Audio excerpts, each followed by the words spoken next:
2014年10月12日2012榮耀盼望信息嘅感言部分，又話牧師分析當前嘅香港形勢，其實就同一啲人所歸納出嚟美國影子政府製造人民革命、策反各國政府嘅12個步驟相近。第一，派美國中情局、英國軍情六處等情報人員，以留學生、遊客、義工、商人、記者嘅身份進入目標國家。第二，以人道目標為理由，開設民主、人權為主旨嘅非政府機構，開展工作之餘，亦都可以招攬一啲崇尚自由同埋理想嘅人。第三，開始喺當地招攬一啲叛徒，尤其係學者、政客、記者、軍人等，可以係賄賂嘅方式，或者係揾出佢哋嘅罪證以控制佢哋。第四，如果目標國家有工會勢力，就會以金錢收買佢哋。第五，為革命創作或者選擇一種象徵顏色或者鮮明嘅口號，例如1968年嘅布拉格之春，1989年東歐嘅天鵝絨革命，2003年格魯吉亞嘅玫瑰革命，2005年黎巴嫩嘅雪杉革命，烏克蘭嘅橙色革命，伊朗嘅綠色革命，茉莉花革命，阿拉伯之春，甚至香港嘅雨傘革命。第六，以唔同名義開始示威，從而展開革命運動。示威嘅名義可以係人權、民主、政府腐敗、選舉舞弊等，唔需要揾出證據，只需要揾到藉口就可以。第七，以英語寫上抗議標語，好讓美國人能夠睇見，咁樣就能夠使到美國政客同埋平民開始發出呼聲。第八，讓之前所收買嘅政客、知識分子、工會領袖等加入示威，並且號召所有對政府唔滿意嘅人加入。第九，美國同埋歐洲嘅主流傳媒配合，不斷強調呢一場革命係因為各種唔公平所導致，從而獲得大多數人嘅支持。第十，當全世界都注視，就製造偽旗行動，拍攝人民被打壓嘅影像，以動搖目標政府，令政府失去人民嘅支持。第11，派出一啲引發暴亂嘅演員，以武力挑釁警方，迫使警方使用武力鎮壓，咁樣就可以使呢個政府失去其他國家嘅支持，被國際社會認為係非法政權。第12，運用政客到美國、歐盟、聯合國等地方陳情，使到目標政府受到國際經濟制裁，設立禁飛區，甚至協助空襲及供應武器俾叛軍。如果上述12個步驟都未能夠成功推翻目標政府，咁樣就讓美國尋找一個藉口作軍事介入，以武力推翻目標國家。事實上，呢12點亦都非常有效同埋成功。2007年，一位曾任北大西洋公約組織 NATO 嘅歐洲盟軍司令部美國退休4星將軍 Wesley Ken Clark 喺一個講座中提及，喺2001年911事件發生後冇幾耐，國防部曾經發出一個指令，就係喺5年內攻擊同埋推翻7個國家，包括伊拉克、黎巴嫩、利比亞、索馬利、蘇丹同埋伊朗。雖然呢個國防計劃並未有喺5年內完成，但係10多年之後，根據呢12個步驟，美國藉住阿拉伯之春同埋反恐戰爭，呢7個國家有啲已經被推翻，有啲陷入內戰，有啲亦都已經係崩潰嘅邊緣。因此，世界局勢、國家嘅被推翻，並唔係人民作出偶然或者自發嘅行動而造成，相反係經過精心策劃同埋計算。事實上，如果要推翻一個國家，以內部革命導致崩潰嘅方式，遠比出兵攻打便宜得多。亦都因此，美國不斷運用呢12個步驟去策反唔同嘅敵對國家。I went through the Pentagon 10 days after 9/11. I couldn't stay away from Mother Army. I went back there to see Don Rumsfeld. I'd worked for him as a White House fellow in the 1970s. And he said, I just want to tell you, he said, nobody's going to tell us where or when we can bomb. Nobody. He said, I'm thinking of calling this a floating coalition. I went downstairs, I was leaving the Pentagon, and an officer from the Joint Staff called me into his office and said, I want you to know, he said, sir, we're going to attack Iraq. And I said, why? He said, we don't know. he said, I said, well, did they tie Saddam to 9/11? He said, no. He said, but I guess they don't know what to do about terrorism, and so they think, but they can attack states, and they want to look strong, and so I guess they think if they take down a state, it will intimidate the terrorist. And you know, it's like that old saying he said, if the only tool you have is a hammer, then every problem has to be a nail. Well, I walked out of there pretty upset, and then we attacked Afghanistan. And then I came back to the Pentagon about 6 weeks later. I saw the same officer. I said, why haven't we attacked Iraq? We still going to attack Iraq? He said, oh, sir. He says, it's worse than that. He said, he pulled up a piece of paper off his desk. He said, I just got this memo from the Secretary of Defense's office that says we're going to attack and destroy the governments in 7 countries in 5 years. We're going to start with Iraq, and then we're going to move to Syria, Lebanon, Libya, Somalia, Sudan, and Iran. I said, 7 countries in 5 years. I said, is that a classified memo? He said, yes, sir. I was so stunned by this, I couldn't begin to talk about it. And I couldn't believe it would really be true. 早於2014年8月31日，2012榮耀盼望第238篇信息，日華牧師解答策略家詢問有關第3次世界大戰將會出現嘅時序，而該篇主日係於2014年8月11日錄製。當中，日華牧師分析，美國要挑起第3次世界大戰，必然要對付俄羅斯及中國。而早前，美國已經使到持有大量俄羅斯資產嘅塞浦路斯經濟崩潰，亦推翻咗烏克蘭嘅親俄政權，以及以馬航 MH17 進行偽旗行動，使美國同埋歐盟以及世界各國有藉口向俄羅斯展開經濟制裁。而如果美國要對付中國嘅話，首先亦必須以香港作為目標。所以你見到其實成件事，如果第日將來喺歷史上記載係記載咩呢？就係、記載其實咧美國啊同埋歐洲啊歐盟啊都一路到都克制住俄羅斯，而導致佢一定要打呢個第3次世界大戰啦。引發點就係呢一個啦。總之唔關 Freemason 事啦咁樣。所以由塞浦路斯啦，然後用塞浦路斯去試別康啦，跟住而家打烏克蘭啦，烏克蘭又揾去試別康啦，然後烏克蘭呢個嘅偽旗行動啦，就引發咗俄羅斯會參戰啊嘛。係咪呢個我哋而家見呢幾個月發生就係咁樣事啊嘛？咁所以呢個模式，如果想引發中國參戰呢，因為世界大戰呢，我哋睇翻過去呢，係幾個月後邊個參戰？幾個月後因為呢件事打沉咗，又參戰。幾個月後邊個被謀殺、暗殺又參戰，一個接一個偽旗行動引發噶嘛。所以如果我哋從呢個跡象去睇呢，中國都有佢嘅塞浦路斯嘅，中國都有佢個烏克蘭嘅。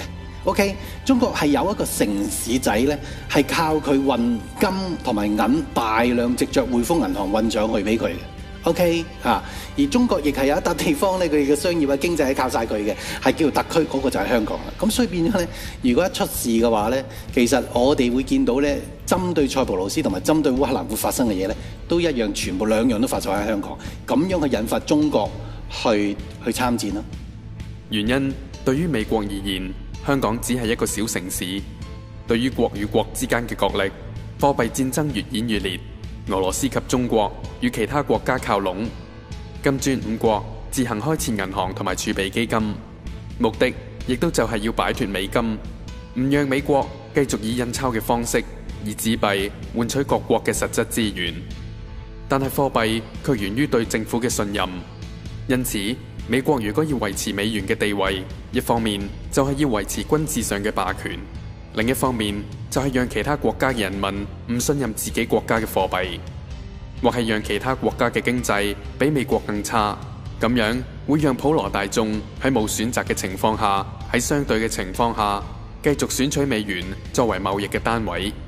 意思係美國經濟差嘅時候，只要美國導致其他國家嘅經濟更差，政治更動盪，咁樣目的就已經達到。因此咁樣亦解釋到點解美國繼續印鈔，但係仍然唔會崩潰。所以美國以塞浦路斯引爆歐債危機，歐盟各國不斷傳出經濟爆破危機。至於中東方面，2010年美國藉住阿拉伯之春，以民主之名推翻唔合作嘅中東國家，例如埃及總統穆巴拉克下台，其後屬於伊斯蘭兄弟會嘅穆爾西勝出選舉，但係其後又被軍方所推翻。埃及呢幾年間不斷產生面臨分裂嘅局面，而曾經推動以金本位貨幣取代美元，用嚟買賣石油嘅利比亞領袖卡達菲，亦喺阿拉伯之春運動當中被叛軍殺死。其後利比亞亦陷入不斷內戰之中，阿拉伯之春亦導致敘利亞及伊拉克陷入內戰。其後叛軍更成為伊斯蘭國 ISIS， 佔領兩國一大片土地。因此，面對坐擁最多美國債券中國嘅崛起，美國唔會坐視不理，而中國更加提出去美元化，與不同國家簽署雙邊貿易協議，唔用美元交易，直接挑戰美元地位。而事實上，美國政府亦從來冇看中國為朋友，反而視中國為敵人。美國近年提出亞太再平衡戰略，宣布重返亞太，於2020年以前將6成海軍部署於太平洋，為嘅就係要聯合亞太各國圍堵中國。因此，當然樂於看見敵人嘅城市陷入混亂之中。如日華牧師嘅分析，1個月之後，9月26日，香港展開咗一次歷史上少見嘅示威浪潮。示威嘅起始係因應人大常委對於政改嘅決定，舉行罷課及集會。9月28日，事件演變成提前佔領中環。由於示威人士唔能夠進入政府總部門前嘅公民廣場示威，後嚟演變成佔領政府總部對開嘅金鐘，其後更蔓延至中環及灣仔。警方派出防暴隊，發射催淚彈驅散示威者，示威形勢急轉直下。其後引發更多人集會，同時間銅鑼灣及旺角亦被佔領。佔中運動其後歷時超過2星期，呢次示威運動參加人數眾多，高達幾十萬人次，癱瘓金鐘、銅鑼灣、旺角等地區超過2星期，呢個係香港歷史上少見嘅情況。佔中者有其民主訴求，政府亦有其維持有效施政嘅責任。不論雙方嘅理據如何，但從呢次示威運動當中，卻係有處 Freemason 偽旗行動嘅影子。於佔中運動後不久，俄羅斯國營電視台已指出，示威係由英國及美國政府背後策動。其後亦有傳媒報道，學民思潮嘅黃之鋒係美國政府培訓嘅人才，並且接受咗美國國家民主基金會嘅金錢。但黃之鋒亦發聲明否認其事，指稱一切亦係虛構㗎。按住日華牧師個人分析，亦認為黃之鋒由美國政府栽培之說並非屬實。至於報道當中所提及嘅美國民主基金會 National Endowment for Democracy， 簡稱 NED， 係一個非牟利組織，用嚟推動各國嘅民主進程。但其實主要嘅資金來源亦係由美國政府所資助嘅，用嚟策反唔同國家。有人指稱美國政府透過 NED 於背後策動埃及嘅阿拉伯之春。曾經參選美國總統嘅美國國會前參議員 Ron Paul 稱，美國政府向各國推廣民主，其實就係要殺掉民主。原因，美國政府以推廣民主嘅名義到各國提出幫助，但後果卻係嗰啲所謂被幫助嘅國家根本唔會得到民主，反而會陷入不斷嘅崩潰當中。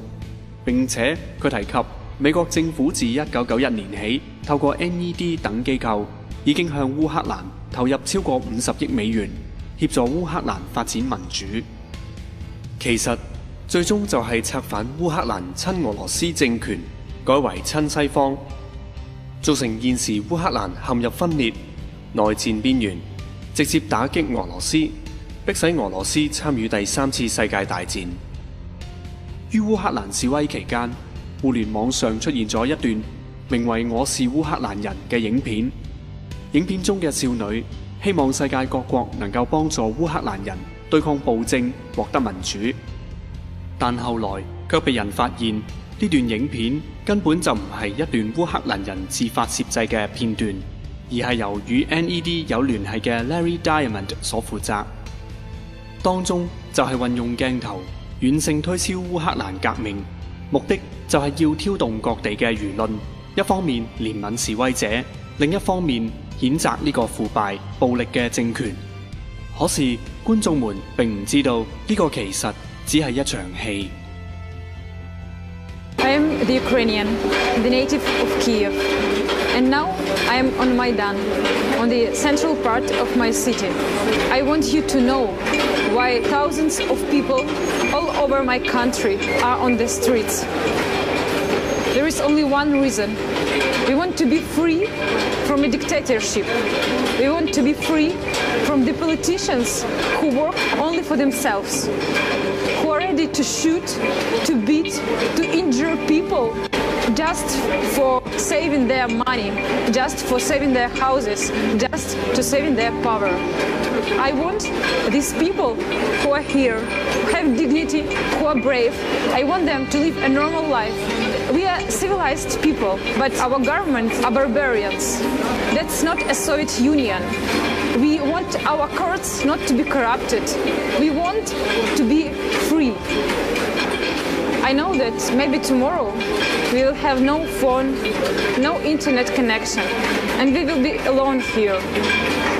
And maybe policemen will murder us one after another when it will be dark here. That's why I ask you now to help us. We have this freedom inside our hearts. We have this freedom in our minds. And now I ask you to build this freedom in our country. You can help us only by telling this story to your friends, only by sharing this video. Please share it. Speak to your friends, speak to your family, speak to your government, and show that you support us. 呢段2分鐘嘅片段已超過800萬人觀看。同樣於呢次佔中運動中，互聯網上亦出現一段相類似嘅2分鐘片段。Today is the 29th of September 2014. Here we are again in Wonchai. Today, many of my friends and other students still join the protest. Although their parents are very worried, they lie to their parents and come to join the protest. Yesterday, police used extreme violence against peaceful protesters. Over 87 tear gas bombs were used. Some of them even aimed at the first aid station, which is totally unacceptable. Police are using extra large size pepper gas against us, which can cause permanent damage towards protesters. 87 tear gas bombs were used. Compared to 2005, only 8 were used against the South Korean farmers. It is totally unacceptable to use such level of violence against us peaceful protesters. Here I am as a Hong Konger. I ask for your support. Please support us. We are asking for universal suffrage, nothing more. We want your support. Please spread this video or this message throughout the world. Universal suffrage may be so common in your country, which is a democratic state, but this is not common in Hong Kong at all. We are fighting for this with our lives and our personal safety as the cost. Please support us and spread this message all over the world. Please voice out for Hong Kong. We need democracy. We need your support. 其後，美國主流傳媒 CNN 亦訪問咗片中嘅少女。Alicia, thank you for joining us here on CNN. Just last Sunday, you put out this YouTube video, and it was this appeal to the world to pay attention and to care for Hong Kong. That video got more than 1 million views on YouTube. Why do you think the world is interested in your protests here in Hong Kong? I think people are interested because people actually care about Hong Kong and the democratic progress in Hong Kong. If Hong Kong get real democracy, it means that the whole of China may get a chance in getting more and more democracy. So I think people care about Hong Kong's democratic progress because of this. 烏克蘭同香港嘅2段影片，兩者嘅拍攝手法如出一轍。此外 ，NED 喺香港亦有工作，每年捐款過百萬。亦有報導指出，自佔中發起人與美國政府嘅關係，並且美國透過 NED 贊助佔中運動。正當國際社會都留意本港佔中發展之際，有美國智庫研究員再次喺網上面發表文章，就話本港嘅佔中行動同美國喺全球多地暗地推動嘅顛覆政府活動類似。美國地緣政治智庫 Land Destroyer 嘅研究者卡塔盧奇繼踢爆美國喺幕後資助本港嘅佔中行動之後，佢再指出美國滲透本港政壇嘅目的係想令到香港成為外國勢力顛覆中國嘅中心。而佔中行動發起人戴耀廷同公民黨主席余若薇曾經多次出席美國國務院轄下嘅美國國家民主基金會 NED 同美國國際民主研究院 NDI 所舉辦嘅論壇同埋活動。佢就話美國國務院一直喺財政、政治同網絡上面支持佔中，而佔中支持者例如壹傳媒集團主席黎智英、天主教香港教區前主教陳日君、學民思潮召集人黃之鋒等等，亦都同 NED 同 NDI 關係密切。而民主黨創黨主席李柱銘早前同前政務司司長陳方安生訪美嘅時候，曾經喺華盛頓同 NED 政客會面，更加曾經喺 NED 一個討論香港民主進程嘅研討會上面發言。卡塔盧奇分析就話，佔中真正嘅目的係華府、英國同美國金融界喺本港實行軟性再殖民計劃。如果北京最終俾收受美國資助嘅人主政，到時香港已經唔係由香港人管治，而係由西方勢力操控。於2014年10月10日，中國政府亦透過《人民日報》指控美國透過美國民主基金會喺幕後策劃佔中，情況與喺美國於唔同地方推動顏色革命相似。最近亦有新聞指出，推動勞工權益嘅職工盟每年亦都有向 NED 旗下嘅美國國際勞工團結中心申請撥款，至今已超過1300萬港元。呢一次於香港發生嘅示威浪潮，所有香港人亦都感同身受，身歷其境，好難想像背後有 Freemason 所策動嘅行動。但係香港作為國際金融城市，對於國家之間嘅對抗實有其戰略價值。但係如歷史上嘅種種大事件，第一次世界大戰、第二次世界大戰，亦包括近幾年嘅911事件、阿拉伯之春、烏克蘭事件、敘利亞事件等等，亦係於事情發生之後，先有人查出 Freemason 喺當中所擔當嘅主導角色，甚至策動偽旗行動。從呢啲事件可以知道， Freemason 為住利益而不擇手段嘅程度，可以到達視人命如草芥、製造戰爭，讓大量平民百姓死亡，亦都在所不惜嘅程度。其實對於 Freemason 而言，佢哋有上百年控制人類取向嘅經驗，佢哋製造假嘅謀殺記者片段，而足以推動各國一起出兵。因此，對付香港一個小城，實在係一件輕易能夠完成嘅任務。佢哋小至推翻一個國家，大至引發全球性戰爭，死傷數以千萬計，就係由於佢哋製造問題、演繹問題、提供答案。現時事件已超越2星期，歷時之久已遠超一般香港人所估算嘅合理範圍，咁就更讓人覺得示威事件並唔係單純人民自發嘅運動之餘，更如烏克蘭事件般，事件一開始就唔係希望解決，而係作為俄羅斯對外窗口。自去年出現示威革命至今，烏克蘭仍然處於內戰邊緣，問題解決無期。原因 Freemason 成為正反兩邊嘅推手，為要將問題同埋矛盾繼續激化落去。事實上，作為中國對外窗戶，香港今次嘅示威亦都係如此。雖然各方亦都希望談判化解危機，但係佢會喺眾多奇怪嘅巧合下導致不能和解，反而不斷拖長，沒完沒了，就係為咗引發更大更深嘅傷痕。如果情況繼續落去，香港將被 Freemason 引領變成烏克蘭及塞浦路斯一樣，經歷政治同埋經濟崩潰。但係無論示威浪潮往後嘅演變如何，最終亦可能會如日華牧師於未有佔中事件發生之前嘅前瞻性預告，就係 Freemason 會以香港成為打擊中國嘅缺口，迫使中國參與第3次世界大戰嘅踏腳石。嗰陣時，被傷害嘅人嘅數目將會上百倍計算。因此，作為有智慧嘅基督徒，就唔應該參與呢一場示威浪潮嘅正反任何一面，免得落入 Freemason 嘅圈套當中。